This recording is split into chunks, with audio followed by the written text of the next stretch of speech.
हाय, मैं डॉक्टर संदेश Jain, maxillofacial surgeon. आज मैं म्यूकोरमाइकोसिस के बारे में बात करूंगा, जो कि एक टाइप का फंगल इन्फेक्शन है और बहुत कॉमनली उन पेशेंट्स में दिख रहा है जो कि कोविड से ठीक होकर घर वापस आ रहे हैं। देखिए, ये एक टाइप का अपॉर्चुनिस्टिक इन्फेक्शन है। इसका मतलब ये सिर्फ उन्हीं पेशेंट्स में होता है जो कि इम्यूनो कॉम्प्रोमाइज स्टेट में है।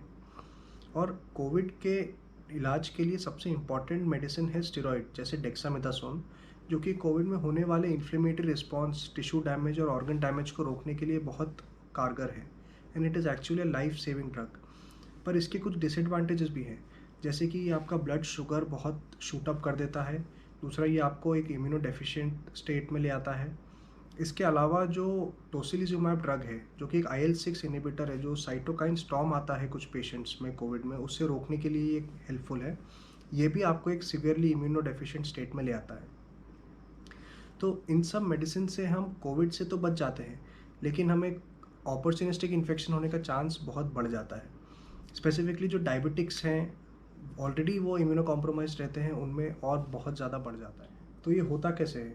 म्यूकोरमाइकोसिस मोस्ट कॉमनली राइजोपस या म्यूकोर नाम की फंगस से होता है, और इनके स्पोर्स जो हैं नॉर्मल ब्रीदिंग के दौरान नाक के थ्रू पेशेंट के अंदर चले जाते हैं, और नाक में या उसके पास में जो साइनस होता है, जिसे मैक्सिलरी साइनस बोलते हैं, इसमें ये ग्रो होता है।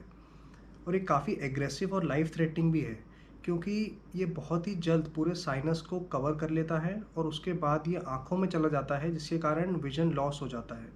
और इससे भी सीवियर केसेस में तो ये ब्रेन में जाके इन्फेक्शन कॉज़ करता है और पेशेंट की डेथ भी हो सकती है। तो इससे बचा कैसे जाए? देखिए, अगर आप कोविड के इलाज के लिए हॉस्पिटल में भर्ती थे, तो मोस्ट प्रोबेबली आपको स्टेरॉइड दिया गया है, और इसके कारण जो शुगर लेवल शूट अप होता है, उसे कंट्रोल करना बहुत ज़रूरी है।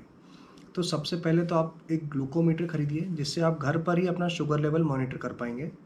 और अगर खाना खाने के 2 घंटे बाद ये लेवल 140 मिलीग्राम पर डेसीलीटर से ज़्यादा है, तो अपने डॉक्टर से आपको सलाह लेकर इसे कंट्रोल में लाना ज़रूरी है। दूसरा इंपॉर्टेंट पॉइंट है हाइजीन, जो कि हम बहुत इग्नोर कर देते हैं। इसके लिए आपको अपने डॉक्टर से सलाह लेकर सलाइन नेज़ल स्प्रेज़ का इस्तेमाल करना है, जिससे कि आप अपने नेज़ल पैसेज को क्लीन कर सकते हैं और इस बीमारी से बच सकते हैं। तीसरा, कुछ पेशेंट्स को हॉस्पिटल से अर्ली डिस्चार्ज कर दिया जाता है, क्योंकि इस समय हॉस्पिटल में लोड बहुत ज़्यादा है, और जो रिकवरी फेज़ में पेशेंट्स हैं, उन्हें अर्ली डिस्चार्ज करके घर पर ही माइल्ड ऑक्सीजन सपोर्ट की सलाह दी जाती है। तो ये टाइप के पेशेंट्स जो हैं, वो ऑक्सीजन कॉन्सेंट्रेटर या ऑक्सीजन सिलेंडर यूज़ करते हैं, जिसमें ह्यूमिडिफायर होता है, जिसमें पानी भरा जाता है ताकि ड्राई ऑक्सीजन अपने अंदर ना जाए, ह्यूमिडिफाई होके ऑक्सीजन अपने अंदर जाए। तो इस पानी में जनरली हम लोग टैप वाटर यूज़ करते हैं, जो कि गंदा भी हो सकता है। तो आइडियली तो इसमें स्टेराइल वाटर भरा जाना चाहिए, पर अगर आपके पास स्टेराइल वाटर नहीं है, तो एक नॉर्मल RO वाटर को उबाल कर आप उसको रूम टेम्परेचर पे करके फिर यूज़ करें, तो बेहतर होगा। तो इसका इलाज क्या है? देखिए, काफ़ी एग्रेसिव होने के कारण इस बीमारी को अर्ली स्टेज पे पकड़ना बहुत ज़रूरी है। तो अगर आपको चेहरे पे नमनेस या भारीपन लगना, नाक बार-बार बंद होना, ऊपर के दाँतों के ठीक होने के बावजूद उनमें दर्द होना, या चेहरे पे सूजन आना जैसे लक्षण हैं, तो तुरंत ही आपके डॉक्टर के पास जाएँ और इसका चेकअप करवाएँ।